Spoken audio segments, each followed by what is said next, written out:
Our brains is the most complex organ of the human body. It controls intelligence, senses, body movements, behavior, and so much more. But what happens when it's injured? We have a very special guest here to discuss traumatic brain injury.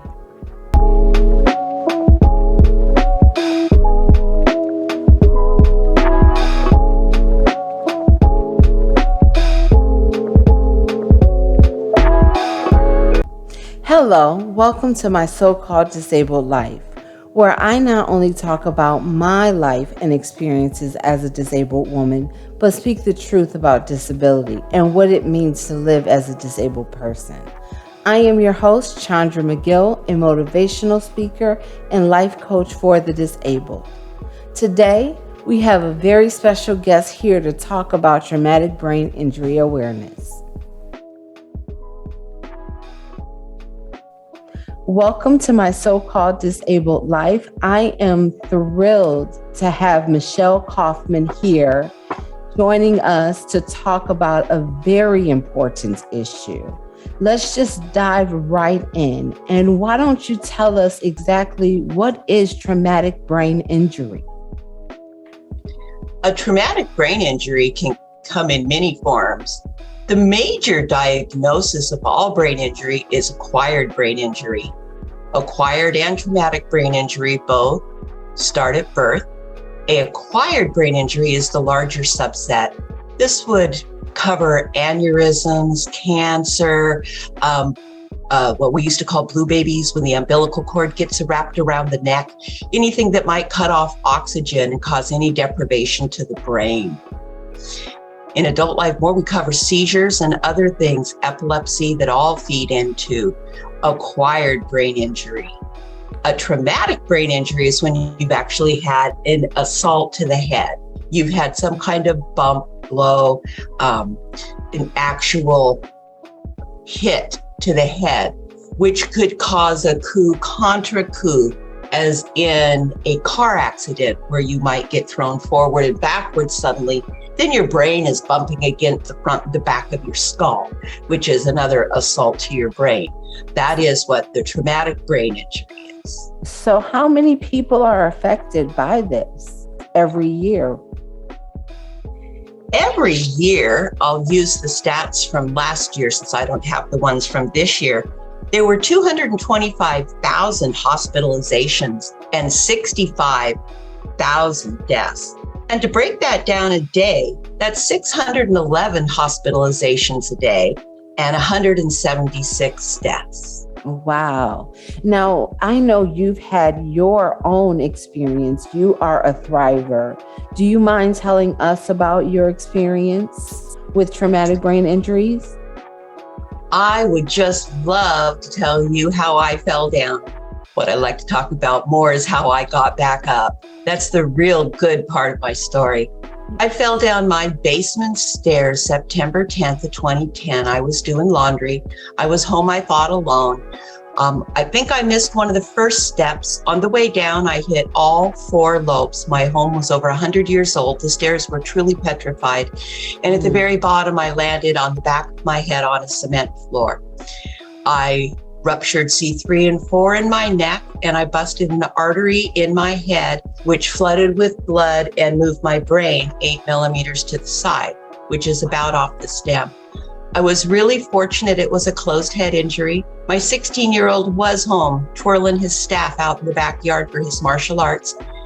He found me at the bottom of those stairs, a complete miracle. Nothing down there but the washer, the dryer, and a freezer full of frozen food. That child wanted nothing down there, I guess, except his mother. Yeah. So he got me on my feet. They got me to Harborview. They took off a third of my skull that night to relieve the swelling and sent me home 6 weeks later. Wow. And Another then 6 you had weeks after that, another they incident, slapped it back on. That, yes, 7 surgeries ensued to bring the blood back up. I'd recovered pretty much in 2014. 4 years later, I could read again, walk a straight sentence and a straight line, and talk a pretty good sentence. So I spoke in the Oregon and Washington Traumatic Brain Injury Conference with my friend Joel Aguatin. Wow. But that June 13th, a young lady was texting on the freeway in her boyfriend's daddy's little Dodge Neon, which she ran underneath our F-150 to her license, to her windshield wipers. And she walked away. I got a second brain injury, a closed head injury this time. I was in the back seat in the middle and didn't have a headrest. And my head hit the back of that glass at 60 miles an hour. I lost my whole autonomic system. I thought this injury was way, way more debilitating for me than the first. And the big reason was I looked just the same. In the first one, I had my skull taken off. I had a helmet and a walker, and I looked like I'd really been hurt. This time I was back on all 13 of the medications and all the therapies, but I looked just exactly the same. People actually said to me, I guess she just ran out of attention. Wow. So I've done this twice now, Chaundra, and look at me back again. That was 7 years ago. All the medications, everything. I'm just through with all of it in the recovery mode. That is an absolutely amazing story. Now, we talked about the acquired brain injury, and you suffer from traumatic brain injury. What are the most common causes of traumatic brain injuries? Well, I hit 2 of them for 2. Falls is the number 1. And car accidents comes right behind that. Wow. Immediately behind that comes any kind of violence. We seem to have an awful lot of just basic hits to the head or knocked down, or in falls, they mean your accident, cleaning the gutters, the stairs. The bathroom is the number 1 place where people fall. And interesting, males are 32% more likely to have a brain injury than females. Now, what do you suppose that is? More likely to go to the hospital and 3 times more likely to die. Maybe a little more adventuresome, take a few more risks, aren't quite hanging on to that handrail in the shower if they have one, not rethinking about that, maybe thinking about, I don't know, work or the date or the weather. It's just hard to say what we're thinking about when an accident happens. Exactly. Now, why don't you tell us about GBI? GBIA stands for Global Brain Injury Awareness. The awareness is the important part. We just had our Global Brain Injury Awareness Picnic just this last Friday.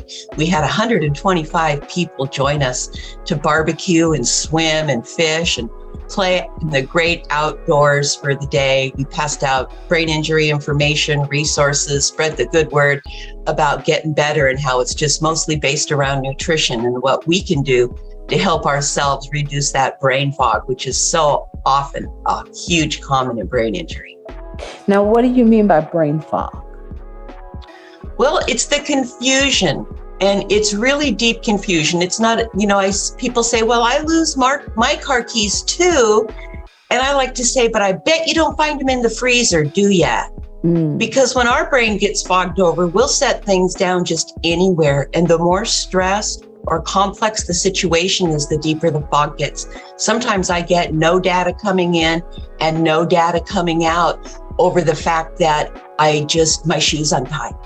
It's so just that simple. One of the ramifications. And what are some of the other ramifications? Oh, the fatigue and it's the tiredness. I don't mean like I didn't get enough sleep last night. I mean like I could barely lift my coffee cup up off the counter. My whole body is so drained. It's an effort to breathe. That's the kind of fatigue that comes with brain injury when your neurons aren't firing and the messages aren't going out. They're being sent, they're just not being received. And it's like your body's trying all the time, but you're just not getting the job done. And it's real common. Dizziness is another big factor with the brain injury. And the ability to start and finish something often is looked at as laziness, and it's certainly not lack of motivation. We're here because we're trying so hard. It's just that first step is really huge for us, and it's hard to break down that first step. It really sounds like the recovery process is lifelong. That's kind of one thing they don't tell us if we do get diagnosed with a brain injury. You can't see them. They can tell in an MRI if you have swelling like I did and need to have your skull instantly removed. There's some things they can see, but they can't see just the damage that's been done in there when the cells are all knocked around. Right. And so it's hard to get started. And lots of times medicines are the answer to control the symptoms, when actually there's more holistic and better ways to control those symptoms. They don't tell us it's a lifelong disability and that as we age, it'll become progressively worse. But there's things we can do to make that better. And that's what GBIA does. We give hope and faith to people and resources, how to work their nutrition and work on their systems to help them just be in the top running shape they can to combat the inflammation, which is the secondary problem with the brain injury. Wow.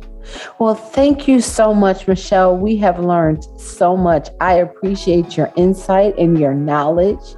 Thank you so much for joining us. I hope that you will join us in the future. I'd love to come back. Join a support group. Reach out. If you've hit your head and things aren't the same anymore, if you know somebody who's just a little different than they were a month ago, and you know that trunk fell on their head when they were unloading Aunt Martha's luggage, please tell them to go see their doctor and get their head checked. We could save them a lot of issues down the road. Thank you, Chaundra, for having us. It's been wonderful being with you. Thank you so much. You have a wonderful day. You too, dear. Watch us next time as we discuss your legacy. Join the My So-Called Disabled Life Facebook page to join in lively discussions about disability. If you're enjoying this episode, then join the family by subscribing to the channel and hit the notification bell. Thank you so much for watching.